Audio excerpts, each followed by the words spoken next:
बिस्मिल्लाहिर्रहमानिर्रहीम। अस्सलाम वालेकुम ख़ातिन हज़रात, कैसे हैं आप? आपके मूड कैसे हैं? आपके मिजाज कैसे हैं? मैं आपका होस्ट और दोस्त अरशद भट्टी हूँ। ऑन एयर विद अरशद भट्टी में आपको खुश आमदीद कहते हैं। खुदा रब करीम आपको खुश रखे, सलामत रखें, हंसता मुस्कुराता रखे। अल्लाह रब करीम आपको आसानियाँ अता फ़रमाए और आसानियाँ तकसीम करने की तौफ़ीक अता फ़रमाए। आमीन सुम आमीन। पाकिस्तान से जब भी कोई ख़ास मेहमान आते हैं, हम उनसे रिक्वेस्ट करते हैं, कोशिश होती है कि आपसे मुलाकात ज़रूर करवाएँ। नदीम अब्बास मौसीकी का एक बहुत खूबसूरत और जाना पहचाना नाम है, उभरता हुआ सितारा है जो मौसीकी के उफ़क़ पर चमक रहे हैं और काफ़ी अरसे से चमक रहे हैं। चाहे वो बिस्मिल्लाह करा हो, चाहे गड्डी तू मंगा दे, बेवफ़ा, हम तो नात मेरी नगमे, कमाल की गायकी है उनकी। उसकी शायद वजह ये है कि उनके वालिद साहब बहुत ज़बरदस्त किस्म के सिंगर थे और यकीनन उनकी जो जीन्स की ट्रांसफ़र है वो भी है और फिर उनकी मेहनत भी है। हमारे साथ मौजूद हैं, खुश आमदीद कहेंगे नदीम अब्बास साहब। अस्सलाम वालेकुम। वालेकुम सलाम। कैसे हैं आप? खैरियत से? ठीक ठाक हैं। आज हमने कहा कि बहुत सारी बातें वैसे तो करते रहते हैं, लोग आपके बारे में भी जानना चाहते हैं जी। गायकी कैसे, मतलब एक बच्चा जब होता है, ठीक है वालिद साहब आपके माशाल्लाह बहुत ज़बरदस्त, अगर हम कहें हमारे इलाके के हवाले से बड़ा नाम है उनका जी। तो उनको देख के शौक हुआ या वैसे पहले शौक नहीं था बाद में शौक हुआ? कैसे शुरू किया? मैंने शुरू से ही अब्बू की यानी वो जो एक मोहब्बत थी लोगों के दिलों में उनके लिए। कुछ आर्टिस्ट होते हैं जिनके फ़ैन होते हैं, लेकिन उनके चाहने वाले अकीदतमंद थे उनके, और वो मुझे चीज़ बहुत इंस्पायर्ड करती थी शुरू से ही।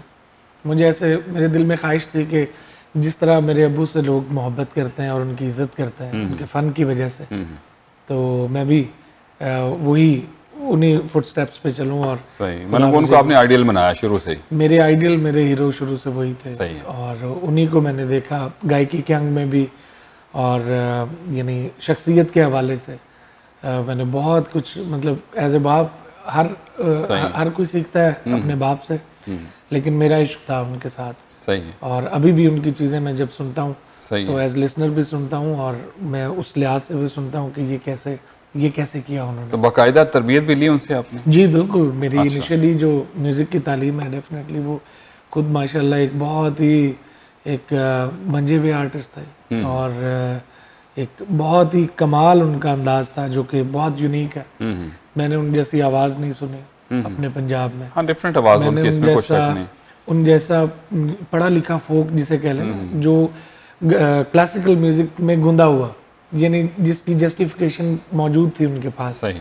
लोग गाते हैं लेकिन उनमें वो कहते हैं जी हम गाते हैं, लेकिन वो जो गाते थे, जिस तरह गाते थे, उसकी पूरी जस्टिफिकेशन थी उनके पास कि अगर कंपोजिशन का ये रुख बना है तो क्या है? या दौड़े का ये अंदाज इस तरह से है तो ये क्यों है? क्योंकि लोक मौसीकी की क्योंकि कोई शायरी नहीं होती है, ज़ाहिर है वो उसका यानी लोक मौसीकी जो है वो एक बरमला इजहार है।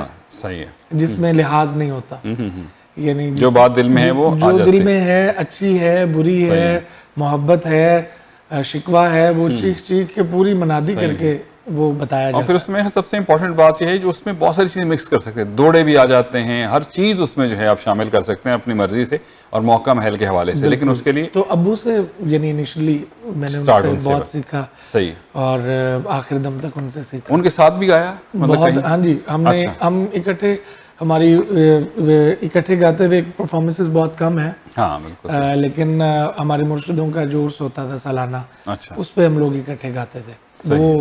वो कहते थे कि आप दोनों इकट्ठे सुनाएं। अच्छा, ये तो हो गया। फिर जैसे अब स्टार्ट में बहुत से लोग जो हैं, अब आप एक तो था ना कि वालिद साहब के साथ उनके साथ ही रहे, फिर आप जाहिर है आपका ब्रॉड हो गया, आ गए लाहौर, आ गए कहीं भी आ गए, तो स्टार्ट का स्ट्रगल का वक्त था कोई? करनी पड़ी स्ट्रगल? बहुत अच्छा टाइम, बड़ा अच्छा मज़ेदार वक्त था। और वो टाइम इसलिए याद रहता है क्योंकि जो वक्त आपने खुद मेहनत से बनाया होता है वो आपको याद रहता है।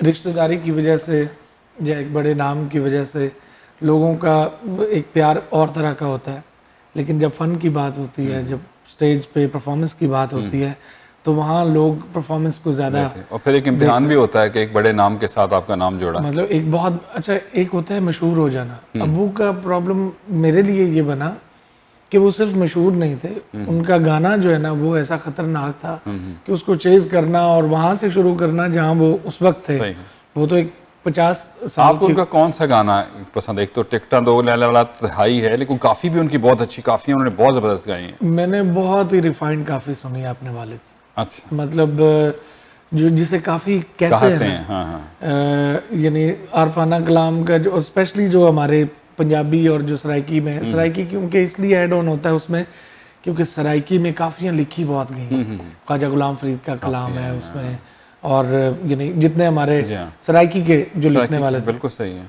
तो उस वजह से काफ़ी की बहुत निस्बत रही है सराइकी के साथ। हालांकि हम लोग मतलब पंजाब से हमारा जो एक्सेंट है वो जांगली पंजाबी आम जुबान में उसे ये कहते हैं, लेकिन जो सराइकी का एक जो यानी वो रहा है कोलैबोरेशन हमारी जुबान के अंदर, उसका जो एक वो रहा है मिक्सअप रहा है, वो इस वजह से रहा है क्योंकि सराइकी में काफ़ियाँ बहुत लिखी गई हैं। सही।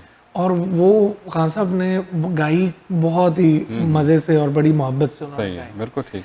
और फिर वो जायदा परवीन को जब वो शुरू उन्होंने किया मौसीकी को, तो जायदा जी को वो गाते थे और उनको बहुत ही करीब तरीन गाते थे, हालांकि वो बहुत मुश्किल खातून। हाँ, जायदा परवीन, फिर उनकी बेटी शादा परवीन, कम गाया उन्होंने भी, लेकिन काफ़ी उनकी बहुत पॉपुलर रही हैं। लेकिन अब्बू जो है उन्होंने जायदा जी को बहुत करीब रह के गाया। अच्छा, गुड। और यानी कई दफ़ा लोग जब उनकी बचपन की आप रिकॉर्डिंग्स अगर कोई सुने तो आप कई दफ़ा भूल जाते हैं कि ये ज़्यादा परवीन है या अल्लाह कल होने वाला है। ज़बरदस्त। तो इसलिए वो हमारे जो अंग में एक सूफी और जो वो जो गायकी थी ना काफ़ी की, उसने उनकी गायकी का बार हमेशा ऊंचा रखा। सही है। फोक गायकी, फोक गीत तो लोक गीत तो वो गाते ही थे, जो इलाकाई यानी हमारे जो एक रंग है। सही। लेकिन जो काफ़ी गायकी थी ना, उसने उनको एक और तरह का मतलब उनका जॉनर अलग था और बहुत कम लोग गाते हैं, इसलिए वो आउटस्टैंड कर गए उस हवाले से। अच्छा, अब बिस्मिल्लाह करम से तो बहुत पॉपुलैरिटी आपको मिली, उससे पहले का जो दौर था उसमें मुख्तलिफ ज़ाहिर आपने गाए होंगे, तो क्या रिकॉर्डिंग तो वो शायद पहला आपका था जिसको वीडियो बनी, या उससे पहले भी कुछ बनाया था सॉन्ग? जो बिस्मिल्लाह करम मैंने 2009 में शायद हमने रिकॉर्ड किया था। सही है। और फिर उसके बाद लेकिन म्यूज़िक जो मेरा पहला एल्बम था वो 98 में 97 में हमने पहला एल्बम रिकॉर्ड किया था, ऑडियो एल्बम। सही है। जो उस्ताद मुसफ़त अली खान साहब के जाने के बाद उनका स्टूडियो था एक सरगम स्टूडियो। अच्छा। तो उसमें अब्बू ने मेरा एक एल्बम करवाया। अच्छा। और वो हमने यानी वो बेसिकली खान साहब से बहुत मोहब्बत रखते थे अब्बू, बड़ी उनकी अकीदत थी और उनको वो अपना उस्ताद भी मानते थे और डेफिनेटली वो खान साहब की शख्सियत, उनका काम और वो थे भी नो डाउट। लेकिन वो कहते थे कि वो खान साहब के बाद कि वो सरगम स्टूडियो जो है वो आबाद रहना चाहिए। तो उन्होंने खुद भी एल्बम किए वहाँ पे। अच्छा, और मेरा भी एल्बम करवाया वहाँ से। और मैं उस टाइम स्टूडेंट था, मैं पढ़ता था।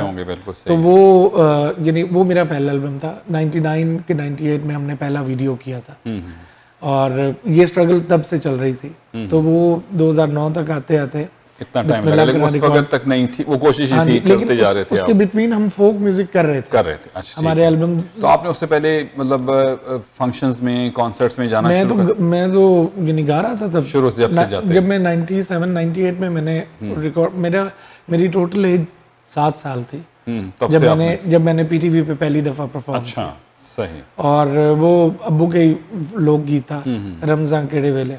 अच्छा। तो वो मैं यानी वहाँ से वो म्यूजिक से तो मैं तब से अटैच हो गया। ठीक है। और फिर मेरा यानी साथ साथ ये चलता रहा, रिकॉर्डिंग्स का भी, फिर अब मतलब सीखने का भी और वो सारा। लेकिन मैं प्रोफेशनली अब्बू के साथ जो मैं उनका शो ओपनर था।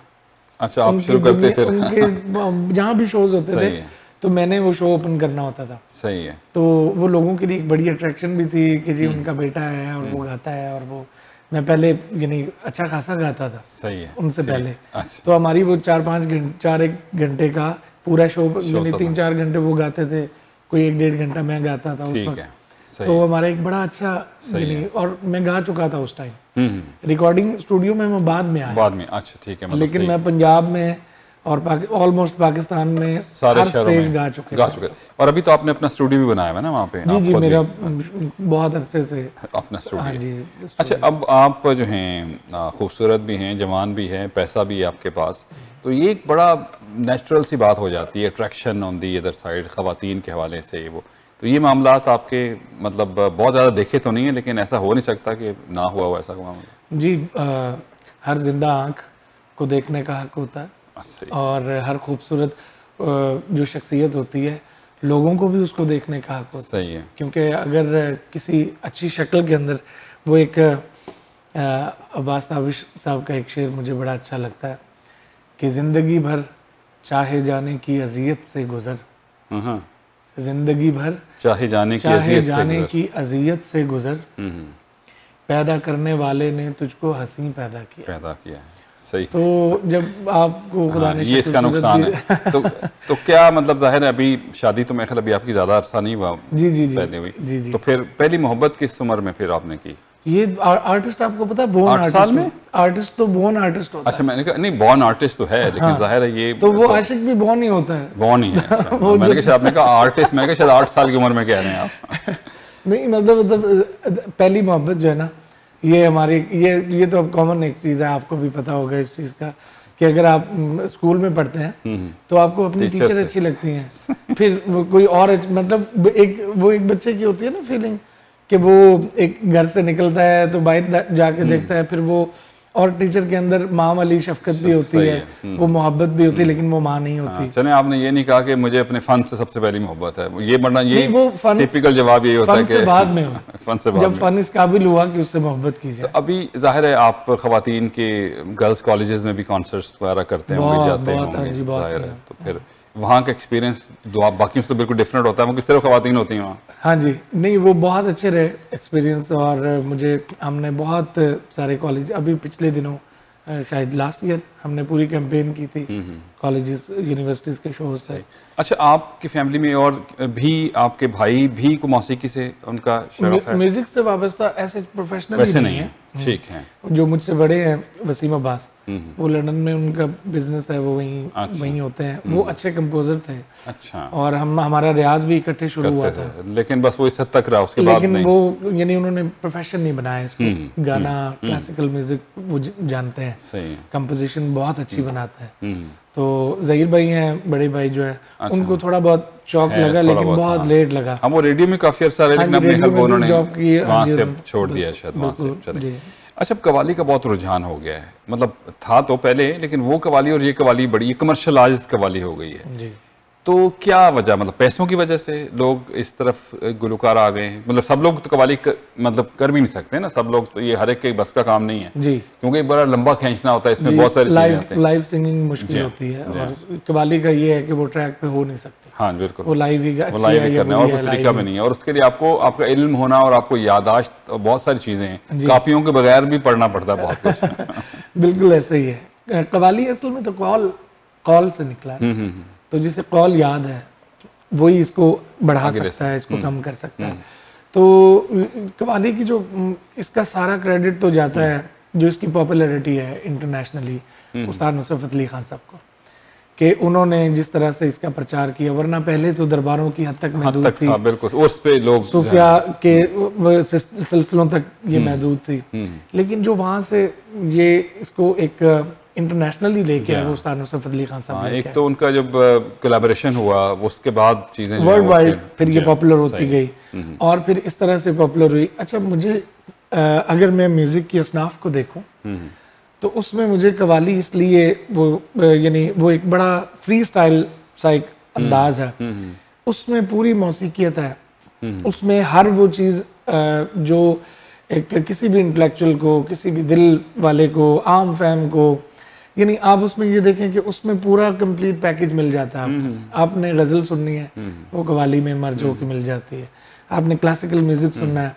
वो सरगम नोटेशन अलाप की शक्ल में वो उसमें मौजूद है, रिदम वो उसके अंदर मौजूद है, फिर वो जो एक 10-11 बंदों की वो साथ होता है, यानी उसकी वैल्यू, उसकी मीनिंग, और फिर लाइव रिस्पांस है उसके ऊपर, आप जितना मर्जी, मतलब उसमें फोक म्यूजिक है कवाली के अंदर, फोक धुने आप उनको यानी वो कर सकते हैं, और फिर सूफी का जो अंग है यानी काफी का, और जो असल अंदाज है इसका, जो कवाली का यानी जिस मकसद के लिए इस जॉनरा को मुतारिफ करवाया गया था, वो ये था कि इसके जरिए से इश्क हकीकी का प्रचार बहुत खूबसूरत हो सकता है। बड़े सगीर में जैसे हमारे बुजुर्ग होंगे या फोर फादर्स आप ऊपर जाके देखें तो वो कवाली से मुतासिर होकर उन्होंने इस्लाम कबूल किया, ठीक। क्योंकि वो कॉल और वो लफ्ज़ और वो ये खींचती है अपनी तरफ। अच्छा, अब लेकिन जैसे मैंने कहा कमर्शियल बड़ा हो गया है, कव्वालियों में आप देखें कि लोग पैसे भी बहुत सारे लुटा रहे होते हैं, बहुत सारी चीज़ें हो रही है, तो ये वजह भी है लोगों की इस तरफ आने की?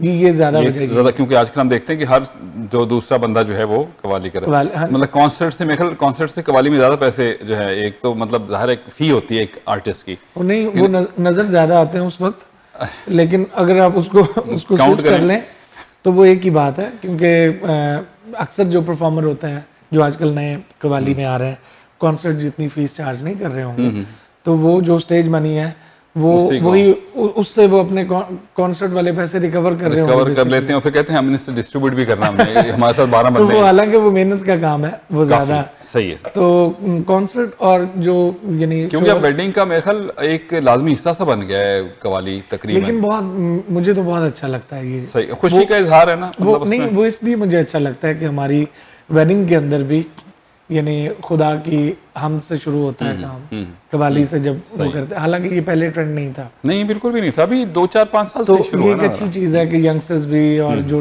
जितने भी फैमिलीज हैं, जितने भी लोग हैं, वो सूफी म्यूजिक कम से कम वो सूफी म्यूजिक को वो सुन रहे हैं, वो उस रम्ज को जानने।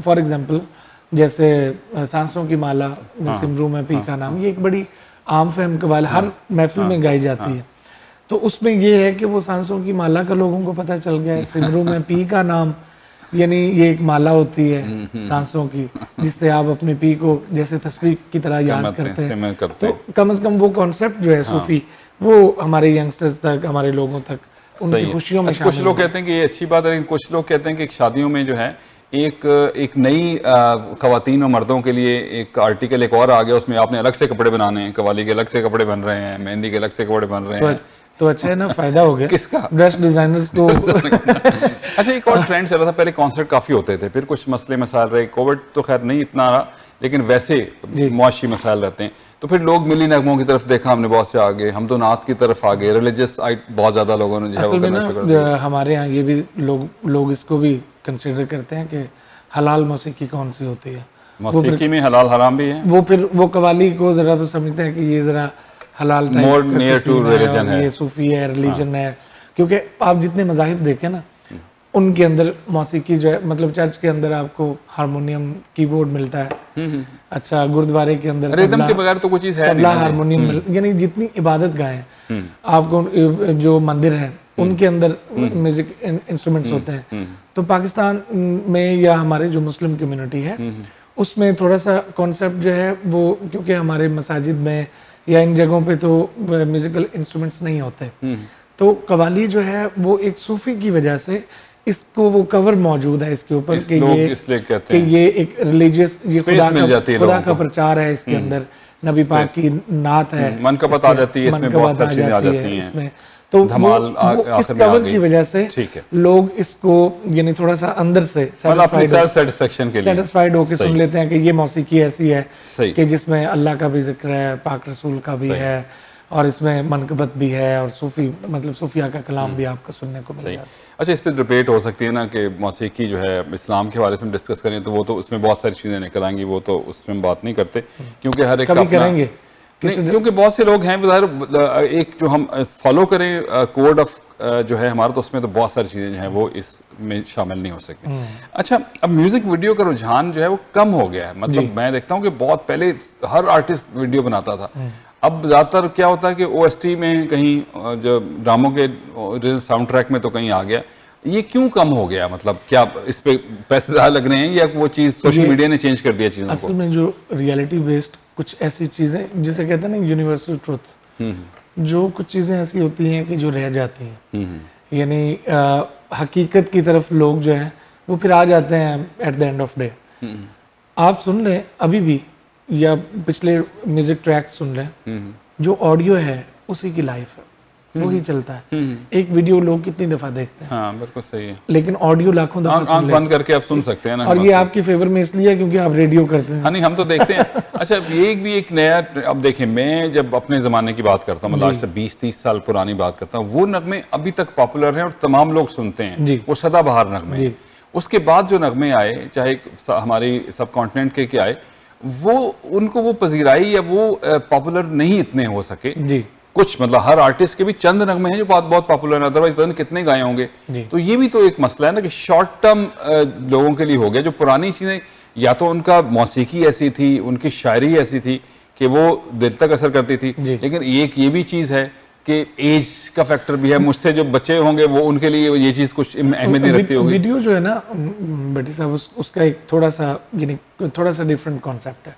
हमारे पास ये होता था कि जब ऑडियो था, रेडियो था, सिर्फ ऑडियो तक रसाई होती थी, वीडियोस का रिवाज नहीं था म्यूजिक के साथ। तो उस टाइम क्योंकि सिर्फ ऑडियो की डोमेन होती थी, आपने उसी में रह के कंपोजिशन भी करनी है, लिरिक्स भी उस तरह के ऐसे हों, क्योंकि वो सिर्फ सुनाना है आपने। नहीं, फिल्मों में आते थे गाने, वो भी पॉपुलर थे, फिल्मों के गाने बहुत पॉपुलर। लेकिन जो ऑडियो की जो रिकॉर्डिंग थी, आप यानी आप ये देखें कि फिल्में कितनी हैं और जो रेडियो में म्यूजिक की रिकॉर्डिंग पड़ी है वो कितनी है। जी हाँ, बिल्कुल, वो बहुत ज्यादा आवाज सजाना बहुत, बिल्कुल यानी आवाज जो रिकॉर्डेड ऑडियो पड़े हैं वो वीडियो से कहीं ज्यादा है। वीडियो तो जमाने में होती ही नहीं थी, फिल्म का गाना होता था सिर्फ। अच्छा, अब वो ऑडियो पे मेहनत इसलिए होती थी, उसकी शायरी, उसकी कंपोजिशन, क्योंकि वो सिर्फ उन्हें पता था हमारे पास ऑप्शन ही है कि एक कान है, वहां तक हमने कोई अच्छी बात पहुंचानी है तो वो हमारी क्लिक करेगी। लेकिन वीडियो जो है, म्यूजिक वीडियो कम हो गई ओवरऑल पूरी दुनिया में। म्यूजिक वीडियो कम इसलिए हो गए क्योंकि इसका सहारा बहुत बढ़ गया था, यानी लोगों का ऑडियो कंटेंट वीक होना शुरू हो गया। हाँ, मतलब हल्की शायरी पे वीडियो में कोई अच्छे मॉडल्स डाल दें, कोई चॉपर डाल दें, कोई महंगी गाड़ी डाल दें, कोई यानी उस बहाने से मतलब वो गैर हकीकी चीज थी, तो इसलिए लोगों उससे थोड़ा ऑडियो की इसीलिए लाइफ जो है, आपको गाने जो है उनकी जिंदगी नहीं होती। अच्छा, अब कितना सोशल मीडिया ने कितना फ़र्क डाला इन चीज़ों में, देखें ना, अब तो टिकटॉक है, शॉर्ट्स हैं, और आप फेसबुक, यूट्यूब, एक्स है, आप और क्या बाकी चीज़ें सारी, इंस्टाग्राम है। मुझे लगता है कि सोशल मीडिया ने सिर्फ मार्केटिंग को आसान कर दिया है। अच्छा, बाकी कंटेंट वही है, वो अपनी जगह ही वो अगर कोई बात होगी आपके अंदर तो डेफिनेटली। तो अभी हम देखते हैं जो मुख्तलिफ आर्टिस्ट हैं, चाहे मैं ड्रामा आर्टिस्ट हूँ, बाकी ये कितने फॉलोअर्स हैं, और इसके ऊपर बात होती है। इसी पे ड्रामा में तो लोगों को सेलेक्ट भी इसी वाले से, चाहे वो उनकी परफॉर्मेंस हो ना हो, फॉलोअर्स के ऊपर जो है वो बात चलेगी। बाकी कंपनियां भी इस किस्म की चीज़ों को देख रही हैं। हाँ जी, नहीं, लेकिन मुझे लगता है कि लोगों को पता होता है। अच्छा, खुद अपना तारुफ हवा बाहर की है। जब आप परफॉर्मेंस करते हैं, चाहे आप सिंगर हैं, चाहे आप एक्टर हैं, आपका पता चल जाता है कि आपके फॉलोअर्स सच्ची मुच्ची वाले हैं या यानी वो आपने बाय किए हुए हैं। सही। तो मेरा ख्याल है कि सोशल मीडिया और ये मार्केटिंग के लिए यानी वो आसानी हो जाती है। पहले एक गाने को लोगों तक पहुंचने में साल नहीं था, कुछ नहीं, टीवी पे आ गए, लग जाते थे। किसी एक इलाके में पॉपुलर हुआ है, फिर दूसरे में रेडियो टीवी पे आ गए तो पता चल गया, वरना अब यानी ओवर द नाइट हर जगह चीज पहुंच जाती है। अगर उसमें कुछ चीज होती है तो वो स्टे कर जाती है, पॉपुलर हो जाती है, और अगर नहीं होती तो वो गुजर जाती है पीछे रश। और अब पाकिस्तान में मैं देखता हूँ कि सिंगर जो हैं और फीमेल सिंगर भी हैं, नज़र नहीं आते मुझे इतने। मतलब हमारे 2-3 आर्टिस्ट बहुत पॉपुलर हैं जिनको दुनिया में कहें जी, आतिफ साहब हैं, राहत साहब हैं, बाकी मतलब वो क्या वहाँ टैलेंट नहीं है या आगे आ नहीं सकता है, मतलब बगैर सिफारिश के या बगैर अप्रोच के वहाँ लोग, हम मुख्तलिफ टीवी चैनल्स पे देख रहे होते हैं, बड़ा अच्छा लोग गा रहे होते हैं, लेकिन शायद वो उसी 1 घंटे के लिए होते हैं, उसके बाद तो मैं कभी नहीं देखता। क्या असल में मतलब इसमें जो आतिफ भाई हैं या जो राहत अली खान साहब हैं, वो उनका अगर आप देखें तो वो हैं तो रहते तो पाकिस्तान में हैं, लेकिन उन्होंने इंडिया में काम बहुत ज़्यादा किया है। इंडियन फिल्म के लिए उन्होंने गाया है। उनका क्राउड जो है वो मिक्स है, उनका व्यूअरशिप ज़्यादा होगी, मतलब उनके एक्सेस लोगों की, प्लस 1.5 अरब की आबादी अगर आपके साथ आपकी मार्केटिंग में प्रोडक्ट में शामिल होती है तो डेफिनेटली इससे फर्क पड़ता है चीज़ों। तो लगता है आपको पाकिस्तान में आर्टिस्ट मतलब फीमेल सिंगर क्यों नहीं है? पाकिस्तान में आर्टिस्ट ऐसे ऐसे खतरनाक पड़े हुए हैं, लेकिन वो नहीं आ रहे ना सामने, क्यों नहीं आते हैं? उसकी वजह ये है कि हमारी मार्केट के अंदर उस तरह की चीजें नहीं है जो मतलब फिल्म वो कर नहीं सकते हैं, नहीं हमारे पास है क्या, वीडियो बन नहीं रही है इंडिया के पास, मतलब अगर हम अच्छा वहां भी नहीं आ रहे। अच्छा मैं आपको बताता हूँ, उनका जितना पॉपुलर म्यूजिक है मतलब वो बहुत ज्यादा तो उनकी फिल्म से आया है। अच्छा, प्राइवेट एल्बम्स में कम लोग हैं कि जिन्होंने अपने नाम वहां भी चंद नाम है, उसके अलावा तो वहां भी नाम एक इतना बड़ा टूल रहा है उनके पास कि जिससे, क्योंकि वो इंडिया पाकिस्तान हर जगह उर्दू और पंजाबी बोलने वाले सुनी और देखी जाती है, बिल्कुल सही। तो वो एक इतना बड़ा अच्छा टूल था कि उससे एक गाना जो है वो अरबों लोग सुन लेते थे, करोड़ों लोगों तक वो पहुंच जाता है फिल्म के जरिए। हमारे पास उस तरह की बदकिस्मती फिल्म नहीं बन पाई कि जिस वो हमारा एक टूल, एक तो हमारी समझ लें कि वो बंद पड़ी हुई है जिससे हम बहुत अच्छा फायर कर सकते थे, जिससे बहुत अच्छी चीजें हो। अब जितने मर्जी, एक आपका वेपन ही नहीं ठीक, वो बेकार पड़ा हुआ है, आप जितनी मर्जी अच्छी गोली उसमें डाल लें तो आप उसे फायर नहीं कर सकते हैं। तो वो ये हुआ था कि हमारे यहाँ म्यूजिक प्रमोशन के टूल नहीं बन पाए। दूसरे मेहदी हसन खान साहब हम उनकी जगह ला नहीं सके। उस्ताद नुसरत अली खान साहब की जगह और कोई आगे, यानी वो जैसे उस्ताद राहत अली खान साहब तो गए, लेकिन उनको भी रास्ता वहीं से मिल गया। लेकिन अगर विद इन पाकिस्तान हम बात करें तो हम हमारे पास यानी नेक्स्ट जनरेशन के लिए, मतलब बेटा उनको शाहजमान को ज़ाहिर साथ ले जा रहे हैं, कुछ कोशिश नेक्स्ट जनरेशन के लिए उस तरह की चीजें नहीं है, प्लेटफॉर्म्स नहीं है। अच्छा, अब भाभी को शौक है मौसीकी का कि मतलब सुनती हैं आपके गाने और बाकी गाने सुनते हैं, साथ अच्छा म्यूजिक सुनती हैं। चलें, ये तो अच्छी बात है। और अच्छा, अभी ज़ाहिर पहले मैंने बात की थी, ज़ाहिर है आप माशाल्लाह अट्रैक्टिव हैं, लोग आते हैं तो ये मसला रहता है कहीं फंक्शंस वगैरह में भाभी के साथ, ख़वातीन तो ज़ाहिर है ऑटोग्राफ, तस्वीरें वगैरह, या वो कहते ठीक है पता है मुझे? नहीं, पहले शुरू में वो थोड़ा सा यानी दूर चली जाती थी। अच्छा, किसी ने खिंचवाने दें, हाँ, नहीं जाती कि यानी ये ज़रा बिजी हैं तो वो, लेकिन बाद में ज़ाहिर बात है आर्टिस्ट की या किसी स्टार की वाइफ होना, फिर आहिस्ता आहिस्ता वो चीज़ें वो पता लग जाता है कि हमने ये हमारा ये लोगों की मोहब्बत है, ये लोगों का प्यार है। वरना कौन किसी के साथ फोटो खिंचवाता है और कौन किसी के तो मतलब आप भी एडवांटेज नहीं लेते इस बात का? नहीं, मैं तो, मेरे लिए वो सब जिसे कहते हैं ना कि अपने फैंस को मैं ओन करता हूँ और जहाँ भी मिल जाएं, जैसे भी, चाहे वो खवातीन हो चाहे मर्द हो, बच्चे हों, तो मैं उनके साथ। अच्छा नदीम साहब, ये तो आपका प्राइवेट ट्रिप था, फैमिली के साथ आप आए थे, थोड़ा सा काम था। कोई आपका कोई ऐसा ट्रिप भी आने वाला है जिसमें परफॉर्मेंस भी हो, कॉन्सर्ट्स वगैरह भी हो, कोई प्लान है?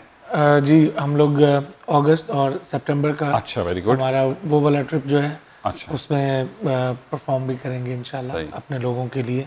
और मैं क्योंकि पाकिस्तान में इन दिनों गर्मी बहुत ज़्यादा होती है, तो हम लोग फैमिली के साथ ये कुछ थोड़ा सा टाइम भी मिल जाता है साल में बच्चों के साथ वक्त गुजारने का, क्योंकि मसरूफियत ऐसी होती है और वहाँ इतना वक्त नहीं गुजरता, तो यहाँ पे वो जितनी कमी होती है हर वक्त वो साथ होते हैं, बच्चे भी और फैमिली भी, तो वो वक्त मिल जाता है। तो घूमना भी चाहिए, बच्चों को भी टाइम देना चाहिए। मेरा ये बिलीव है कि आर्टिस्ट का मतलब ये नहीं है कि वो 24 घंटे का आर्टिस्ट हो। हाँ, बिल्कुल, अब घर की जिम्मेदारी भी इम्पोर्टेंट है, फैमिली को भी वक्त देना चाहिए, क्योंकि बच्चे फिर जब बड़े हो जाते हैं तो फिर आपसे क्वेश्चन करते हैं, सारी जिंदगी तुझे गांधा ही रहे, सही बात है, हमें टाइम नहीं दिया आपने। ये बहुत अच्छी बात है। इसलिए हम जो हमारा प्रोफेशनली जो टूर है वो वाजिद मलिक साहब इंशाल्लाह उसको कर रहे हैं सारा उसकी, और वो अगस्त और सितंबर में होगा। हमारे कुछ शोज लाइनअप भी हैं, वो इंशाल्लाह अनाउंस भी होंगे और उनकी प्रमोशन भी आप देखेंगे, तो अपनी कम्युनिटी को ऑफिशियली गाना भी सुनाएंगे तब। Wish you very good luck sir, thank you very much. और जनाब, आप वाजिद मलिक साहब अगस्त एंड सितंबर में इनके इंशाल्लाह यहाँ नेक्स्ट टूर है इनका, अगर आप शो अपने शहर में कराना चाह रहे हो, वाजिद मलिक साहब से रब्ता कर लीजिए, 4168273333, 4168273333। वालिद साहब का कौन सा आपको सॉन्ग सबसे ज़्यादा, या काफ़ी ये सॉन्ग या कोई अरफाना कलाम पसंद है? अब्बू की बहुत सारी चीज़ें जो आपको ज़्यादा मेरे दिल के पास तो बहुत सारी उनकी, मतलब क्योंकि मैंने आपसे रिक्वेस्ट करनी थोड़ा सा गा के सुना, इसलिए मैं कह रहा हूँ। उसकी जो सबसे बड़ी वजह है मेरे उनसे फ़नी मोहब्बत की वजह से, कि वो उनका जो अंग है, मैं उसे भी जानता हूँ क्योंकि मैंने वो उनसे देखा है, शुरू से सीखा है। मुझे ये पता है कि ये बहलावा या ये लफ्ज़ अगर उन्होंने कहा है तो ये किस मूड में कहा है, इसकी वजह क्या थी और ये किस रम्ज से कहा है, क्यों कहा है वो। अच्छा ठीक, आप क्योंकि उससे गुजर के आपके सामने सारा कुछ हुआ था, इसके अंदर वजह क्या थी कि उन्होंने ये जो एक लफ्ज़ है, फॉर एग्जाम्पल उनका एक गाना है सस्सी वाला, अच्छा, चंगा दिलबर प्यार की, तो थोड़ा सा याद है कुछ? अच्छा, ये आप वक्त मिले तो थोड़ा लंबा है, उसमें स्टोरी भी है, यानी वो खुद स्टोरी भी बताते हैं, फिर वो दौड़े भी हैं उनके, फिर वो गीत है, जो तो इस लैंग्वेज को समझता है ना, उनके लिए तो वो समझ लें कि एक हीलिंग प्रोसेस है। सही है वो ट्रैक सुनना, कि क्या खूबसूरत उनकी अदायगी है उसमें, गुफ्तगू। आप कुछ याद है कुछ? जी, मैं उसकी एक लाइन आपको सुनाता हूँ।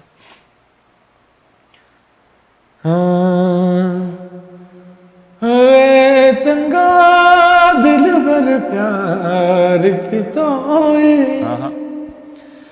वे मैनू थल विच रोल दितोए वे साथी मेरी जिंदगी दा चंगा दिल भर प्यार कितोए वे मैनू थल विच रोल दितोए वे साथी मेरी जिंदगी दा चंगा दिल भर प्यार कितोए। जबरदस्त, क्या बात है। अच्छा, अब अगर आपका कहें कि आपको अपना गाना कौन सा पसंद है तो बहुत मुश्किल होता है ज़रा, कहना मेरे सारे बच्चे मुझे अच्छे लगते हैं। नहीं, मुझे आजकल जो एक अच्छा लग रहा है गाना वो बहुत क्योंकि लोगों को भी बहुत अच्छा लग रहा है और वो मैं जब भी मुझे उसकी फरमाइश होती है तो मुझे अंदर से खुशी होती है कि यार ये गाना गाना पड़ रहा है और मैं इसमें खुद भी शामिल हो जाऊं। वो बेवफा है। बेवफा बड़ा अच्छा और वो उसका टॉपिक मुझे बहुत अच्छा लगा। और ये गाना जब मतलब ये इसको हम बना रहे थे, इसकी एक हुक लाइन आई थी, सूट बूट बड़ा जबरदस्त, उसका जो वीडियो है उसका वीडियो असल में मतलब वही बात आ गई कि मुझे मेरा ये मानना है कि अगर आपका कंटेंट ऑडियो का अच्छा है तो वीडियो तो जस्ट फॉर डिस्प्ले मतलब इट्स गुड वीडियो। उसमें बहुत सारी लड़कियां दिखा के बहुत सारा ग्लैमर दिखा के गाड़ियां चीजें दिखा के आपने उस बहाने से उसको वो उसकी लाइफ कम हो जाएगी, देखेंगे लोग। लेकिन अब ये गाना जो है ये आपको फिर भी बिस्मिल्लाह करा आज भी आपको सुनाई देगा। हाँ बिल्कुल, ये क्योंकि उसके कंटेंट में मजबूत है। तो हम चाहेंगे बेवफा का भी एक टुकड़ा थोड़ा सा हो जाए। ये असल में तो ये है मुआखजा कि अपने आप का मुआखजा करना, अपने आप पे ध्यान करना कि कहीं आप किसी को वो बात तो नहीं कर रहे जो आपके अपने अंदर भी हो। और यानी ये उन लोगों के लिए है कि जो बहुत क्रिटिसाइज एकदम से कर देते हैं और वो ये नहीं देखते कि वो खुद भी वही कर रहे हैं। तो ये इस तरफ ध्यान दिलवाना था और मोहब्बत के मामले में दिलवाना था। तो उसकी एक लाइन आपकी नजर करता हूँ कि ला ला ला ला ला